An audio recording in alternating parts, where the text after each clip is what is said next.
English నేర్చుకుని అనర్గళంగా మాట్లాడాలనుకుంటున్నారా? అయితే వెంటనే కాల్ చేసి రిజిస్టర్ అవ్వండి. నమస్తే రమగారు. నమస్తే జయ. రమగారు, గురు పూర్ణిమ, ఆషాఢ పౌర్ణిమ. ఆషాఢ పౌర్ణిమ, గురు పూర్ణిమ, ఇంకోటి కూడా చెప్పాలి, వ్యాస పౌర్ణిమ కూడా. వ్యాస మహర్షి జన్మదినం. మామూలుగా మనకి సంవత్సరంలో 12 పౌర్ణములు ఉంటాయి. ఒక్కొక్క పౌర్ణమికి ఒక్కొక్క పేరు, ప్రత్యేకత ఉంది. శ్రావణ కార్తీకము వచ్చేది మనం పండగల్లాగా కూడా చేసుకుంటాం వాటిని కదా. ఈ ఆషాఢ పౌర్ణిమని ఒక పర్వదినం. మామూలుగా పున్నాల వ్రతాలు 33 పున్నాల వ్రతాలు అలాంటివి ఉన్నాయి. స్త్రీల వ్రత కథల్లో కనపడుతుంది 33 పౌర్ణములు. అయితే పౌర్ణమి, ఈ వ్యాస పౌర్ణమి నాడు ఏంటంటే ఈ రోజున గురు పూజ చేయటం. అధ్యాపకులే కాదంటే మనకి పాఠం చెప్పిన వాళ్ళే కాకుండా ఆధ్యాత్మిక గురువులు. మనం ఎవరినో ఒకరిని గురువుగా భావిస్తాం. గురువుని సత్కరించుకోవటం, గురువుకి పాదపూజ చేసుకోవటం, గురు వందనం చేయటం, వెళ్ళి మన మాస్టర్లు ఎవరికైనా సరే వీళ్ళ వల్ల మన జీవితం మారింది అనిపిస్తుంది ఒక్కొక్కసారి.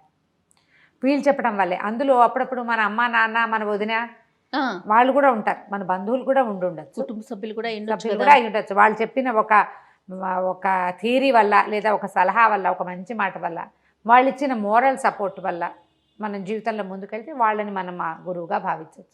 ఇది కాకుండా ఆధ్యాత్మిక గురువులు, ఆధ్యాత్మిక ప్రగతికి, ఉన్నతికి తోడ్పడిన వాళ్ళు ఎవరివైనా మనం ప్రవచనాలు వింటాం, వాళ్ళని గురువుగా భావిస్తాం. వాళ్ళు చెప్పినవి తూచా తప్పకుండా పాటిస్తాం సాధ్యమైనంత వరకు. ఏ ప్రవచనాలు లేకుండా కూడా ఒక్కొక్కసారి మనం కొంతమందిని, పెద్దవాళ్ళని గురువుగా భావిస్తాం. వారిని దర్శించుకోవటము, పూజించుకోవటము, అది ఈ రోజున చేసేది. అయితే వ్యాస భగవానుడు ఈ రోజున జన్మించాడు. కృష్ణద్వైపాయనుడని వ్యాసుడు, వ్యాస మహర్షి అని చెప్పుకుంటాం కదా. ఈయన ఏంటంటే ఇవాళ రోజున జన్మించడం వల్ల ఆయన జగద్గురువైన శ్రీకృష్ణుడిని మనకి పరిచయం చేశాడు. వ్యాస మహర్షి వల్ల, వ్యాస మహర్షి ఏం చేశారు, ఈ మన ఉద్గ్రంథంలాగా ఉండేది, వేదం అంతా ఒక ముద్దగా ఉండేది. అవును, దాన్ని చతుర్విభాగం చేశారు, 4 భాగాలుగా విభజించారు. విభజించిన తర్వాత ఆయన ఇంకేం చేశారు, బ్రహ్మసూత్రాలకి వ్యాఖ్యానం చేశారు. బ్రహ్మ చెప్పిన వాక్యాలని వ్యాఖ్యానించిన తర్వాత ప్రపంచానికి ఇప్పుడు ఇంత పెద్ద విషయం నీకు నాకు ఏమర్థమవుతుంది, సాధారణ వ్యక్తులకు అర్థం కాదు. మానవులకి ధర్మబోధన ఎలా చేయాలి అని ఆలోచించి అప్పుడే మరి వేదాలు కూడా మనుషుల కోసం చేయబడినవే కదా. ఇంత విభాగం చేసినా ఇలా షోడశ కర్మలు ఉన్నవాడు, సంస్కారాలు ఉన్నవాడే దాన్ని తెలుసుకోగలుగుతాడు.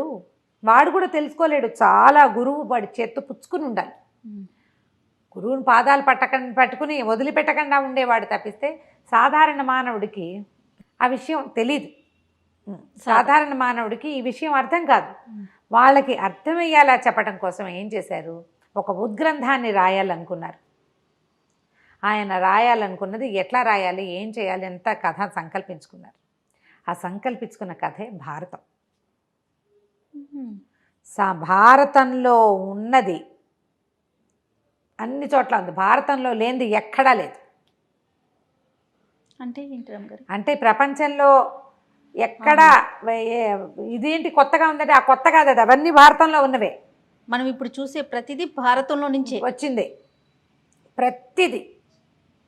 అలాంటి ఒక ఉద్గ్రంథాన్ని రచించాలని, దానివల్ల మానవులకి ధర్మం అంటే ఏంటో తెలుస్తుందని భావించాడు ఆయన. నువ్వు భావించినా భావించకపోయినా ప్రతి మనిషికి గురువు వ్యాస మహర్షి. ఉద్గ్రంథాన్ని రచించడానికి పూనుకొని తనకి తెలిసినటువంటి భరతవంశపు కథనే దానికి తీసుకున్నారు. కొన్ని వేల క్యారెక్టర్లు, వేల మనస్తత్వాలు, ఒక్కొక్కడి ధర్మం, ఎవడి ధర్మం వాడిది. ఎవడెవడు ధర్మాన్ని పట్టుకుని నిలబడ్డాడు, ధర్మం పక్కన నిలబడిన వాడు ఎలా ఉంటాడు, ధర్మం పక్కన నిలబడలేక తమ నుంచున్న చోటునే పట్టుకుని ఉన్నవాడు, అధర్మాన్ని పట్టుకుని నిలబడ్డవాడి పరిస్థితి ఏంటి, ఎట్లా ధర్మాన్ని పట్టుకున్నవాడు గొప్ప చరిత్ర గలవాడుగా ఉంటాడు, ధర్మాన్ని వదిలిపెట్టి అధర్మపు కొమ్ము కాసిన వాడు ఎంత అత్యద్భుతమైన వ్యక్తి అయినా కూడా చరిత్రహీనుడైపోతాడు. ఎలా నిద్దాగా ఉండాలో మనుషులు, కష్టాలు వచ్చినప్పుడు ఎలా ప్రవర్తించాలి, డబ్బు వచ్చినప్పుడు ఎట్లా ప్రవర్తించాలి, గర్వం వస్తే నీకు ఎట్లా శాస్తి చేస్తుంది ప్రకృతి, అవన్నీ కూడా వ్యాస భగవానుడు మనకు చూపించాడు. అది మొత్తం ఉద్గ్రంథం రాయడానికి బ్రహ్మదేవుడి అనుజ్ఞ కూడా నేను చెప్తాను. ఎవరైనా రాసేవాళ్ళు కావాలంటే వినాయకుడిని ప్రార్థించు, ఆయన రాస్తాడన్నాడు. ఇప్పుడు మనం చదువుకునే మహాభారత గాథని వ్యాస మహర్షి చెప్తుంటే సాక్షాత్తు వినాయకుడే రాశాడు, గంటం ఆపకుండా. ఎక్కడైనా సరే ఆగిపోయావా, నేను ఆపేస్తాను, ఇంకా నేను రాయనన్నారు. వినాయకుడు అన్నారా? నాకు కంటిన్యూస్గా చెప్పుకుంటూ పోతేనే రాస్తానన్నట్టు. అయితే ఈయన ఏమన్నాడు, ఒక చిన్న సూక్ష్మం పెట్టారు, నువ్వు అర్థం చేసుకుని రాయాలి ప్రభు అని అడిగాడు. ఆయన ఒప్పుకున్నాడు. అందుకని ఈయన ఏం చేశాడు, కొన్ని వందల శ్లోకాలు, కొన్ని శ్లోకాలు చెప్పేసి ఎక్కడెక్కడ తను ఆలోచించుకోవాలో అక్కడ ఒక పెద్ద శ్లోకాన్ని చెప్పేవాడు. ఆ పెద్ద శ్లోకాన్ని వినాయకుడు అర్థం చేసుకునేటప్పుడు మిగిలిన శ్లోకాలు ఈయన వర్కౌట్ చేసేసుకునేవాడు.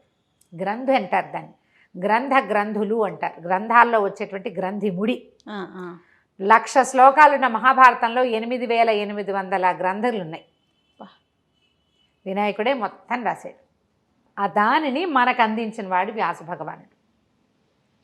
మనకిప్పుడు మనం చూసే కథలు, మనం తెలుసుకునేటువంటి నీతులు, ధర్మం పట్ల మన విచారణ, మన ఆలోచన, వాటన్నిటికీ మూల కారణం మహాభారతం తెలియటం. అందుకని దాన్ని పంచమ వేదం అంటారు. 4 వేదాల తర్వాత 5వ వేదంగా భాసిల్లింది. అందులోనే మనం ఇప్పుడు నిత్యము పారాయణ చేయాలి. దాని కల్పవృక్షం మన పాలిట. రోజు చదువుకుంటే మన జన్మ తరిస్తుందని భావించే విష్ణు సహస్రనామాన్ని వ్యాస భగవానుడే భారతంలో మనకు అందించాడు. భగవంతుణ్ణి మనకి చేరువ చేసిన వాడు వ్యాస మహర్షి. ఎందుకంటే ఇది ఒకటే కాదు, ఇందులో భగవద్గీతను కూడా మహాభారతంలోనే చెప్పారు. శ్రీకృష్ణ భగవానుడు అర్జునుడికి ఏం బోధించాడో మానవులకి సింపుల్గా చెప్పేశాడు. ఆయనే గురువు కదా మనకి. మరి వేరే ఆధ్యాత్మిక గురువు ఎందుకు? మనం మనుషుల్ని వెతుక్కోకర్లా, మనుషుల్ని వెతకవలసిన పనే లేదు. నా గురువు దొరకలేదు, నా గురువు దర్శనం ఎలా దొరుకుతుంది? కొంతమందికి ఆర్తిగా ఉంటుంది, ఫీల్ అయిపోతూ ఉంటారు, నాకు గురువు దొరకలేదు ఇంకా అని. వ్యాసుడే మన గురువు. భగవంతుడిని ఆయనే పరిచయం చేశాడు మనకి. 10 అవతారాలు ఎత్తాడు విష్ణుమూర్తి. ఏ ఒక అవతారంలోనూ ఇలా ఉండు అని మనకి చెప్పలే. కృష్ణ అవతారంలో చెప్పించాడు. భగవద్గీతలో ఆయన చెప్తాడు, నన్ను ఆశ్రయించు, నాతో ఉండు, నేను నీతో ఉంటా, నువ్వంటే నాకు చాలా ఇష్టం అని మనిషికి చెప్పాడు కృష్ణుడు. నువ్వు నాతో ఉండు, నన్నే గుర్తుంచుకో, నన్నే ఆశ్రయించు, నువ్వు చేసే పనులన్నీ నా మీదే పడే, నువ్వన్నీ నేను మోస్తా, ఎందుకంటే నువ్వంటే నాకు ఇష్టం. రామావతారంలో అలాంటి మాటలు ఏం వినలా మనం. నరసింహావతారం, వామనావతారంలో డైలాగులే లేవు, మనకు తెలీదు. ఆ కృష్ణుడు చెప్పిన వాక్యాలని మనకి చక్కగా బోధించేశాడు వ్యాస మహర్షి. నిజంగా మీరు అన్నట్లుగా గురువు గురించి తాపత్రయ పడక్కర్లేదు. పట్టుకో భగవద్గీత, ఆయన కదా మనకి గురువు. ఆ భగవద్గీతని మనకు అందించిన వ్యాస మహర్షిని ఈ గురు పౌర్ణమి రోజున నమస్కరించుకుని తలచుకొని, మన ఇంట్లో మహాభారతం ఉంటే ఆ ఉద్గ్రంథాన్ని పెట్టి కోసె పూజ అంటారు, 2 పువ్వులు పెట్టండి, దానికి కాస్త గంధం చల్లి నమస్కారం చేసుకొని ధూపము దీపము పెట్టుకోండి. మహాభారతం కానీ భగవద్గీత కానీ ఉంటే అవి మనం పూజనీయ గ్రంథాలలో ఒకటి. పూజ చేసి ఊరుకోవద్దు, పేజీ తిప్పి 4 ముక్కలైనా చదవండి. ఇప్పటిదాకా చదవని వాళ్ళు భారతాన్ని కానీ భాగవతాన్ని కానీ అష్టాదశ పురాణాల్లో ఏదైనా ఒక పురాణాన్ని కానీ తీసుకుని చదువుకుంటుంటే వ్యాస మహర్షి మనకి గురువుగా అయ్యి మార్గనిర్దేశనం చేస్తాడు. మార్గనిర్దేశం లేకే కదా మనం గురువు కోసం ఎందుకు చూస్తాము? గురువు ఏంటి? గురు చీకట్లో నుంచి వెలుగులోకి తీసుకెళ్ళేవాడు. అవునండి, రుజుమార్గాన్ని చూపిస్తాడు, మనకి ఏది సరైందో అది చూపిస్తాడు, అది ఈయన చూపిస్తాడు గురువుగా భావిస్తే.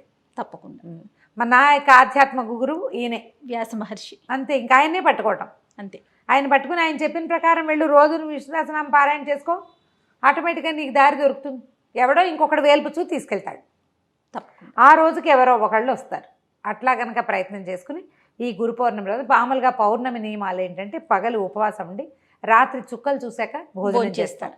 పొద్దున ఇలా గురు పూజ కానీ ఏదైనా చేసుకుని గురు సందర్శన. ఇదే కాకుండా మనం ఏం చేయొచ్చు, దక్షిణామూర్తి దేవాలయాల్లో శివాలయాల్లో దక్షిణామూర్తి దర్శనం లభిస్తుంది, దక్షిణామూర్తి దర్శనాన్ని చేయొచ్చు. మేధో దక్షిణామూర్తికి పూజించుకోవచ్చు, దక్షిణామూర్తి స్తోత్రం చదువుకోవచ్చు. గురుపాదుకా స్తోత్రం అని దొరుకుతుంది, ఆదిశంకరులు చెప్పింది.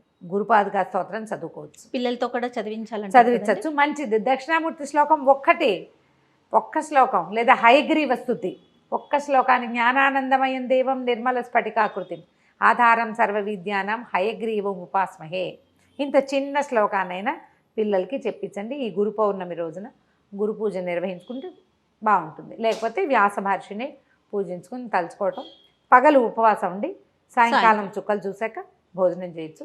ఇట్లా ఈ మన ప్రతి ఇది కనిపిస్తుంది కదా మనకి చంద్రబింబంలో లలితాదేవిని ఉపాసించే విధానం కూడా మనం చేసుకోవచ్చు.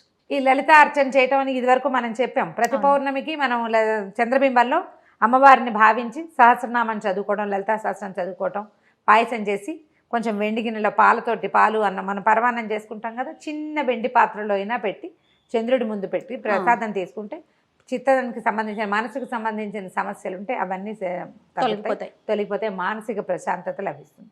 అది చేయలేని వాళ్ళు ఇలా చేసుకోవచ్చు. ఈ గురు పూజా మహోత్సవం సందర్భంగా మనం పౌర్ణమి సందర్భంగా మన గురువుల్ని తలుచుకునే అవకాశం కూడా మనకు లభిస్తుంది.